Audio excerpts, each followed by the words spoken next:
हिंदू धर्म को क्या मजबूत कर रहे हैं? ये तो सिर्फ मजबूत अपने कुर्सी को कर रहे हैं कि धर्म को विभाजित करके लोगों को अफवाह फैला के जिस तरह से श्रीलंका किया उसी रास्ते पर भारत भी चल रहा है। ये लोग वही लोग हैं, ये लोग गौडसे और श्यामा प्रसाद मुखर्जी और सावरकर के वंशज हैं। ये कभी भी देश हित में कार्य नहीं करेंगे, ना ये आज़ादी में इनका कोई योगदान रहा है, ना आज सत्ता में है तो देश के आम आदमी के प्रति इनका कोई योगदान है। इनका योगदान सिर्फ यही है कि फूट डालो राज करो। ये ज़्यादा दिन चलने वाला नहीं, लोग बहुत जल्द इनका भी 2024 आते आते बीजेपी का कहीं झंडा नहीं दिखाई देगा। जो लोग हर हर मोदी घर घर मोदी किए, वही लोग आसाराम का मूर्ति भी अपने घर में लगाते थे। आसाराम का भी क्या दुर्दशा हुआ हिंदुस्तान देखा है, और भाजपा और मोदी जी का भी क्या दशा होगा। ये देश जो है कब किस रूप में निकल जाएगा। आप धर्म के आधार पर यहाँ के लोगों को बहुत जल्द ज़्यादा समय तक गुमराह नहीं कर सकते। ये तो मंदिर और मूर्ति चुराने वाले लोग हैं। ये तो शुरू से इनका यही इतिहास है कि सरकारी भूमि पे, विवादित भूमि पे, ज़मीन पे भगवान का फोटो रख के अवैध वसूली करते थे, उसी से इनका खर्चा चलता था। अयोध्या में राम का मंदिर बन रहा है, ये श्रेय सुप्रीम कोर्ट को है और देश के हर व्यक्ति है, जो कि न्यायपालिका का मामला है। लेकिन माजा कौन मार रहा है? बीजेपी मार रहा है। बीजेपी मोदी सरकार ने तो शुरुआत कराई ना मंदिर निर्माण की। ये मंदिर की पूजा को खुलवाने वाले कौन थे? कांग्रेस सरकार थी, राजीव गांधी थे। लेकिन ये लोग जो हैं ये मूर्ति और फोटो चुराने वाले लोग हैं। ये भगवान के भक्त नहीं हैं, ये लोग राक्षस के भक्त हैं।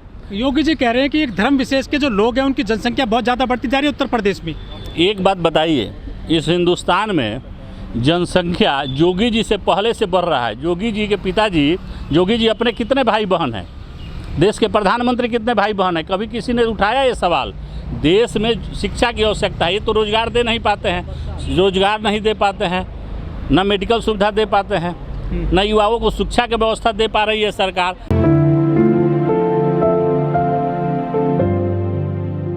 राधे कृष्ण सीताराम लोग कहता है, बीजेपी का है कि जय श्री राम कहता है। उसी हिसाब के अनुकूल वह उस एक जैसे लग रहा है कि वो आदमखोर का मूर्ति है। शेर की मूर्ति को ऐसे अशोक के स्तंभ को दिखाया गया है जो सोच से विपरीत है। ये इनका यही इतिहास है और यही चरित्र है बीजेपी को, कि देश को समझने पड़ेगा। बिहार को बड़ी आस्था और उम्मीद थी कि मुख्यमंत्री प्रधानमंत्री ने 2014 में जब मंच पर बिहार के भाषा सभाओं में बोलते थे कि बिहार के सभी बंद पड़े उद्योग को हम चालू कर देंगे, यहाँ के लोगों को हम रोजगार देंगे।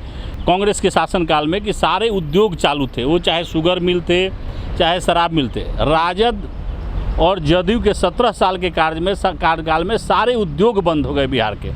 प्रधानमंत्री ने 2019 में भी जाके कहा कि बंद पड़े सारे उद्योग को हमें बिहार का चालू कर दूंगा, कि कृषि उद्योग वहाँ के बंद पड़े हैं उसे चालू कर देंगे।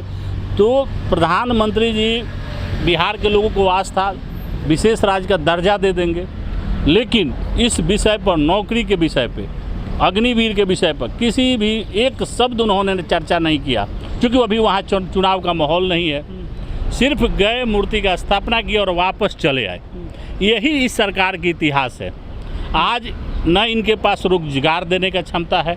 इस सरकार के पास क्या है? सिर्फ धर्म विभाजन, धर्म के आधार पर राजनीति करना, एक विशेष जाति को टारगेट करना।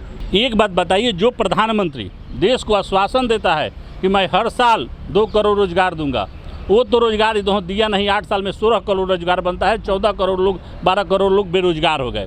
बैंक सेक्टर में इस साल में 50,000 लोग बेरोजगार हो गए। जो सरकारी बैंक 11 बैंक जो है, 12 बैंक हिंदुस्तान में, ये मानसून सत्र में इसमें सरकार एक तो सारे जितने भी गवर्नमेंट सेक्टर थे सबको ही नीलाम कर रही है सरकार। ये मानसून सत्र में कानून मंत्रालय को फाइल भेज दिया गया है और मानसून सत्र में ये सरकार जो है बैंक को भी निजीकरण हाथों में देने जा रही है, नीलाम करने जा रही है, क्योंकि सरकार जो है दिवालिया स्थिति में चली गई है। ये जो देश में ये कर्ज में डूबी हुई सरकार है। प्रधानमंत्री ये देश के प्रधानमंत्री नहीं हैं, हिंदुस्तान के प्रधानमंत्री नहीं हैं, ये भाजपा के प्रचार मंत्री हैं। ये सिर्फ चंद उद्योगपतियों के विषय में सोचते हैं।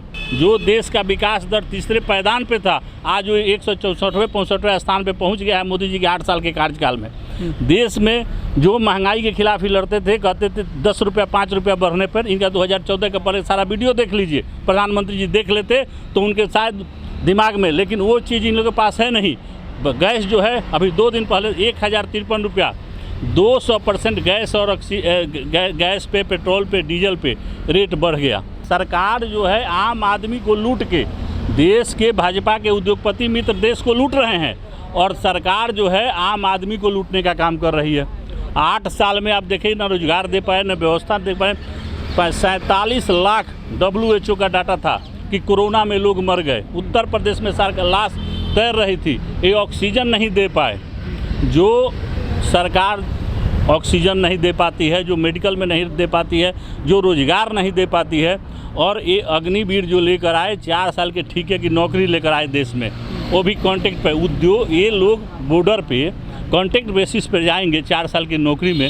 वो देश के प्रति ये सरकार जो है कर क्या रही है? प्रधानमंत्री के पास ना कोई विजन है, ना विचार है, ना कोई सोच है। लेकिन जो सेना के बड़े अधिकारी है वो तो अग्निपथ स्कीम के बड़े फायदे बता रहे हैं, कह रहे वापस नहीं होगी स्कीम। ये एक बात बताइए, सेना के जितने अधिकारी हैं आपके सामने जस्ट एयरफोर्स के चीफ मार्शल रहते हैं, उनका आवास है। ये लोग अपने कुर्सी पर नहीं रह पाएंगे अगर सरकार के हाँ में हाँ नहीं मिलाएंगे। जहाँ सुप्रीम कोर्ट दबाव में है, चुनाव आयोग दबाव में है, ईडी दबाव में है, CBI दबाव में है, सारे सरकारी संस्थानों को इस सरकार ने हाईजैक कर लिया है। कोई सरकार इसका दुरुपयोग नहीं करती थी। जो नेशनल चैनल सारे थे, सारे उद्योगपतियों के हैं, सारे पर दबाव है कि बीजेपी के एजेंडा को चलाना है। देश की भयावह स्थिति, 6 महीना में देश जो है अब जो है आर्थिक इसकी स्थिति जो है बहुत ही दयनीय है। सरकार, कुछ लोग कह रहे हैं कि जो भारत है श्रीलंका के रास्ते पे जा रहा है। एकदम बिल्कुल जा रहा है। आप ये तो भाजपा वाले को देखना चाहिए, सोचना चाहिए कि श्रीलंका में बम ब्लास्ट हुआ, 250 आम आदमी मरवा, वहाँ राजपक्षे की सरकार आ गई एक धर्म विशेष को टारगेट करके। मोदी जी पुलवामा अटैक हुआ, 47 जवान शहीद हुए, 19 में इनकी सरकार वापस आ गई। इनका तो हमेशा यही सोच ही रहता है कि धर्म को विभाजन करके धर्म में फूट डालो, राज करो। जो अंग्रेजों की नीति थी उसी नीति पे ही चलते हैं। ये सिर्फ कंवरियों पे फूल बरसाएंगे, ये दिखावा कर देंगे, एक दिन हेलीकॉप्टर से फूल बरसवा देंगे। लेकिन जो कंवरिया जो जाते थे 1400 रुपया में और 2000 रुपया में 2014 से पहले, वो 2000 में यहाँ से बैजनाथ धाम जाके दर्शन करके घूम के चले आते थे। आज कोई भी व्यक्ति धर्म के स्थान पे बैजनाथ धाम जाएगा, यूपी और बिहार के लोग, तो किसी का भी मिनिमम 20,000 से कम का खर्च नहीं है।